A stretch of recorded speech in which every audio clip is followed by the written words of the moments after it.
Well, my body lies over the ocean. My body lies over the sea.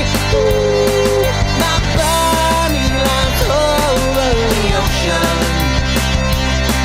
Oh, bring back my body to me. Bring back, oh, bring back my body. Hiphopper.org. Welcome to the Scott Arizala Show. Scott, how's it going today? Real good, man. Thanks for hosting once again. I'm super excited about today's show. I wanted to talk a little bit about, I guess, a leadership development piece that we don't always get into. As Travis knows from looking at the outline, I named this show Punch the Shark, and I got to tell you that I've been telling this story for a couple of years now, and I'm going to come out straight away with a mea culpa and say that this is a stolen story. So for all those of you who've ever seen me tell this story before, I often tell it like it's mine. I will say right now that it's a story stolen from my friend Nathan Eklund. You can check him out at eklundconsulting.com. We'll try and splash that up on the website. You can check him out and what he does. I will tell you that I've been telling this story with permission, but at any rate, the way Nate tells the story, and the reason why I wanted to talk to you guys today is it has to do with watching the Discovery Channel and during Shark Week. And for those of you who have ever watched the Discovery Channel during Shark Week, you know this is like quality TV programming. I mean, it definitely gets gets both thumbs up. At any rate, he was watching the Discovery Channel during Shark Week, and they were talking about shark attacks. And they sort of premised the first part of the whole series on shark attacks by saying something along the lines of like, if, you know, sort of when you're in the open water swimming along and a sort of shark attack is imminent, what should you do? And of course, you know, what you want to do is sort of swim away as, you know, kind of violently and fast as you can. You know, that's like the gut reaction. That's what sort of every ounce of energy and every cell in your body is telling you to do. Of course, you shouldn't do that because that actually provokes a shark attack. That'll actually provoke the shark to come after you. So what they tell you to do is, as the sharks are circling or whatever and one comes at you, you're supposed to sort of turn towards the shark and puff yourself up as big as you can. And when the shark gets close enough, you're supposed to punch the shark in the nose. Now, first time I actually heard Nathan tell this story, and actually the first time I saw this on Discovery Channel, because I later went and tried to watch this episode, I mean, I just about, you know, fell out of my chair laughing. I mean, it's kind of the stupidest thing you've ever heard.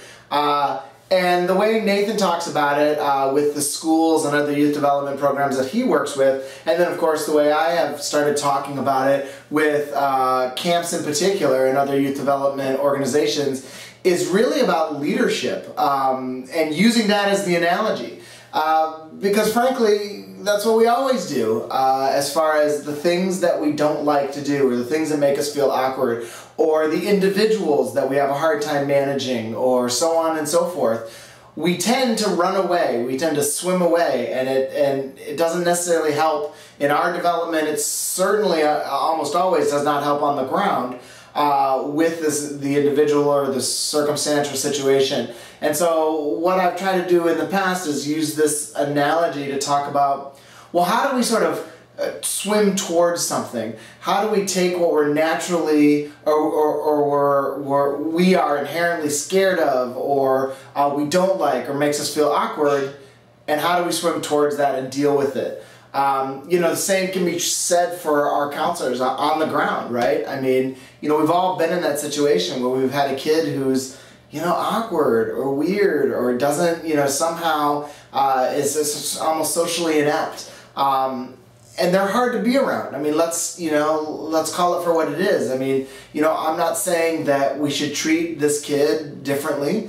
I'm just saying that really exists. I mean, there are kids who absolutely are sort of awkward or make us feel different or are hard to work with. Same can be said for situations at camp. You know, a lot of folks for example, conflict between adults is something that I think a lot of people run from. It's hard to deal with. It's hard to sort of talk about. As camp professionals, we've all been in that situation before where we have co-counselors or a group of counselors who aren't mingling well, and it really does come down to having a conversation where the subtext of the conversation with an individual is, yeah, you rub people the wrong way. Your personality doesn't mesh. That's a really like hard and awkward conversation to have. So Punch the Shark is really about how do we, sort of A, identify those things, and then B, what are some techniques to sort of swim towards our own sharks. So that's kind of what I wanted to talk about today. Well, that's cool. You talk about identifying the moment. What are the cues that people can say, this is one of those times I'm going to have to turn around and face this fear? Yeah, for sure. I mean, the sort of biggest key is observation as far as I'm concerned. You have to notice what's going on about yourself. You have to notice when you're physically changing yourself, meaning this. A lot of folks walk around with a clipboard. I do. I walk around with a clipboard all summer long. And one of the things that I noticed a few summers ago, I was working with a staff member of mine who I would now call one of my sharks. She was a close talker, which can be kind of uncomfortable for some people. She was also an oversharer, which was sort of this like lethal combination of personality issues as far as I was concerned. At any rate, one of the things that I noticed physically about myself is that I would sort of stand with my clipboard kind of in the way. I mean, almost as a shield. Other things that I think you can physically notice about yourself is like when do you sort of turn the corner and immediately like keep going or walk faster, those kinds of things. These are like behavioral indicators that you're uncomfortable or you're avoiding something. I think we have to be also sort of emotionally honest with ourselves and sort of think out loud about why did I avoid that particular phone call with that parent, or why did I'll just share one personally of mine. Sometimes I have a hard time interfacing with my medical staff at my camp because we have so many medical staff and they're there for so many different reasons, and sometimes they're only there for 12 or 24 hours, that delivering this sort of same message about what camp is about and so on and so forth can be tough, especially to a group of professionals who has a worldview that's maybe a little different than we do at camp. So we have to be sort of honest with ourselves about what's making us uncomfortable. We have to notice some of those behavioral indicators, and we just have to observe sort of all these situations that we find themselves in. I would say those are some of the big keys right at the beginning. Well, that's cool, and thank you for sharing your own too. What do you do once you recognize it? What do you do to go forward then with facing?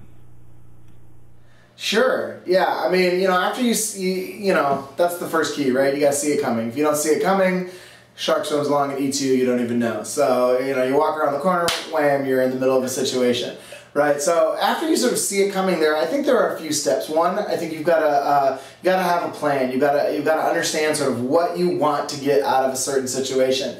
You've got to be able to manage and sort of negotiate the actual moment. So let's say, one of your sharks is an actual person, right? You're having trouble dealing with a particular staff member. They maybe make you feel awkward or whatever. Or maybe you're coaching a young staff member who's got an issue with one of their campers that's, the camper is always in conflict, or the camper feels awkward or whatever. And you've got to think about what is it that we want to get out of this particular situation.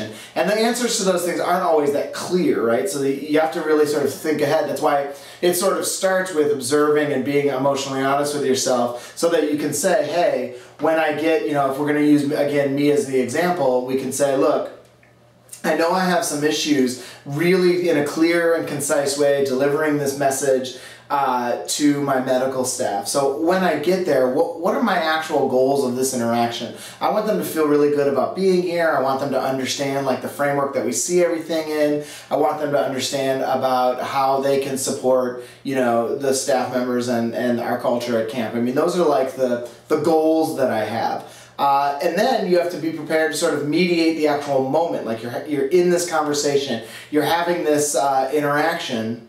You know, what is it that you can do to sort of drive yourself to that goal? And that's where kind of having a plan, having thought through it all kind of fits in. You know, I'm reminded of a situation that I was in. Geez, like the very first summer, I think I was a program director, and we had a nurse who was made people feel a little awkward. And you know, it finally sort of came to a head with somebody about 3 weeks into camp coming into my office and just like yelling and screaming about how, you know, she's got to go and she makes me feel awkward and whatever. And as I dug down into like what was the problem, it turns out that she was like a really awkward hugger. I mean, she literally like hugged people in an awkward way. Which was, you know, hilarious. Now here I am 10 years or 15 years later talking about it, but the reality is that can really make, you know, get people kind of off and make people feel weird.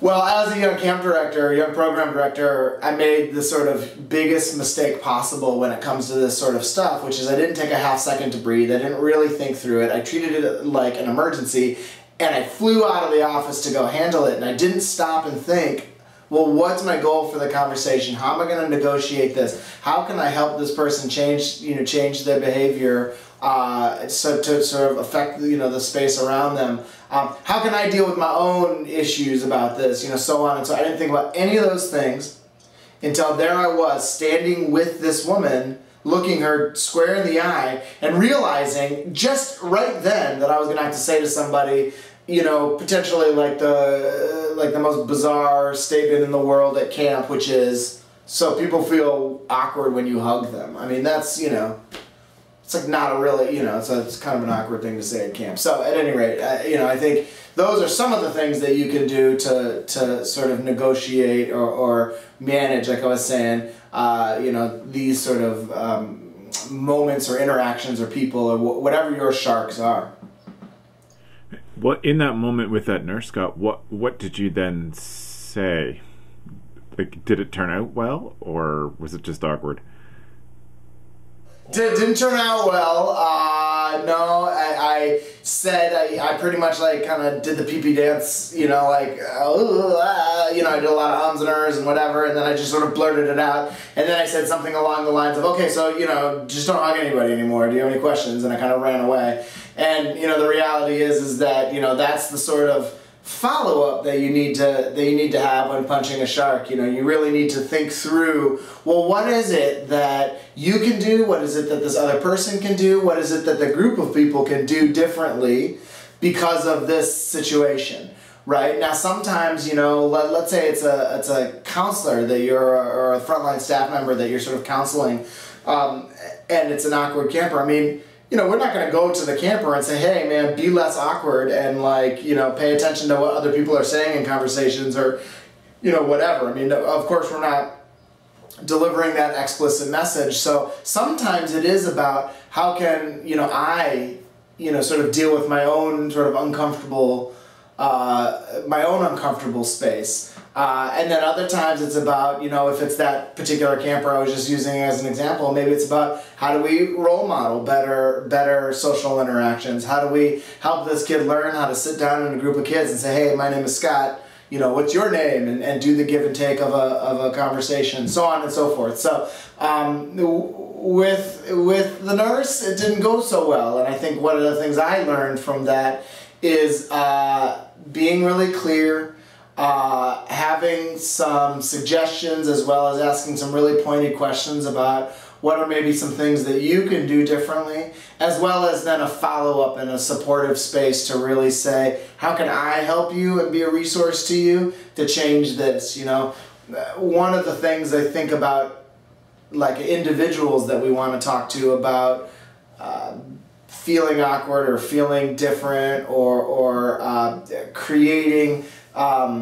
sort of an awkward social space around them is that oftentimes, you know, of course they don't necessarily mean to do it. You know, if we take my close talker and my oversharer from a couple summers ago, she, you know, that's not the mode that she was like intentionally choosing to operate in. That was just sort of the space that she was in. So me explaining those things wasn't necessarily going to do her any good. So one of the things I had to do is just deal with my own self and say, all right, well, what does she want from me? Well, she clearly wants like this connection with me. You know, one of the reasons why she was oversharing specifically with me was that, you know, she saw me as a role model figure and wanted sort of my approval and my attention and so on and so forth. So how can I give her those things to sort of mitigate some of the more negative interactions that we were having, based almost solely on the fact that I was like being turned off by her approach.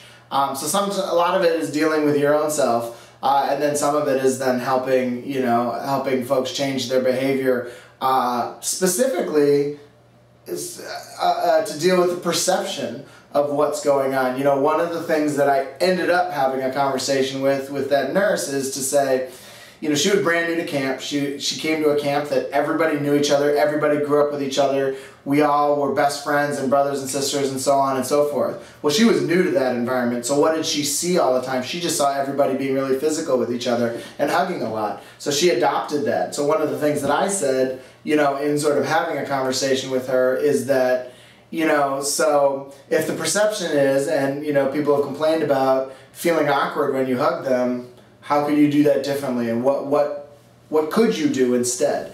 And, you know, she sort of ended up having to work through some of those things. And of course she wasn't trying to be awkward, you know, and she didn't want to be, and she was sort of mortified and horrified that she was, you know, but it was worth having the conversation and supporting her to do something different to change that perspective. 3 Adventures International Camp staff.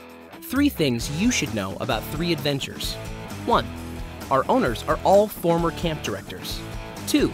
We're a high-quality company that's easy on your budget. 3.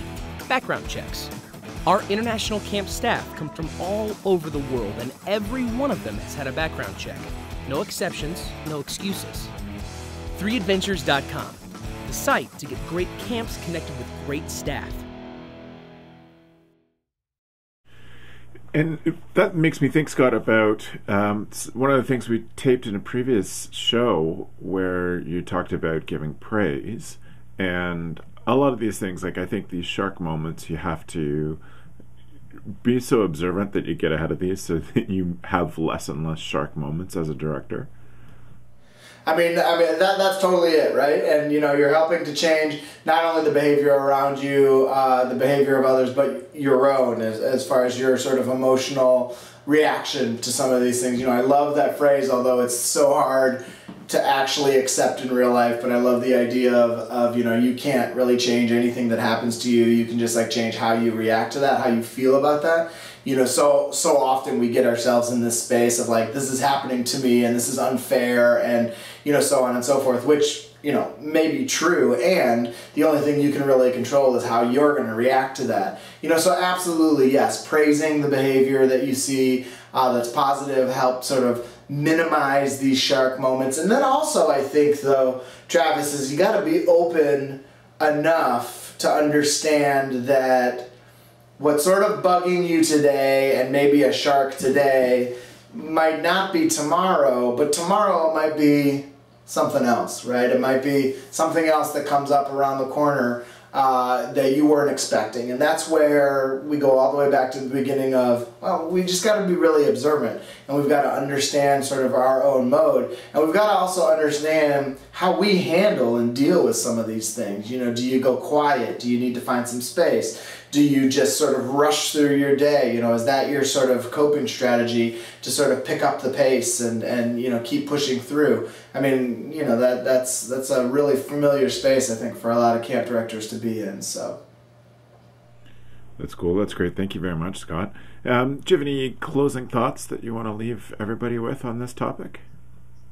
Yeah, I mean, I guess, you know, kind of close where I started to say, look, you know, the reality is if we swim away from all this stuff, we're never going to get better at it. We're not going to be great role models around it. And, you know, the reality is that, you know, we all want to go through professional development. We all want to get better at things. We all want to use our signature strengths as best we can. And, you know, my opinion and the advice that I would give all of you is to take a strength-based approach. Think about some of the things that you're really good at.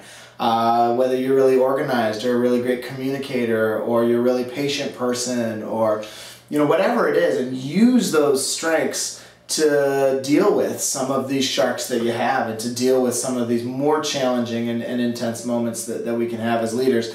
That will help you be a great role model for all your staff, and that in turn will help give your campers and your participants the best experience that they could have. Great. Well, thank you very much, Scott. For those of you who are watching the video of this, you can find the notes from this show and previous Scott Arizala shows at camphacker.org. My name's Travis Allison, and I look forward to hearing from you on the show. Please email Scott or I or Twitter us and let us know if you have any suggestions for future shows. Thanks a lot, Scott. Thanks, Travis. I appreciate you hosting. If you all want to find out more about what I do, you can check me out at thecampcounselor.com. You can also see some of the past episodes of the Scott Arizala Show. Thank you all so much for watching, and I'll see you next summer. Well, my body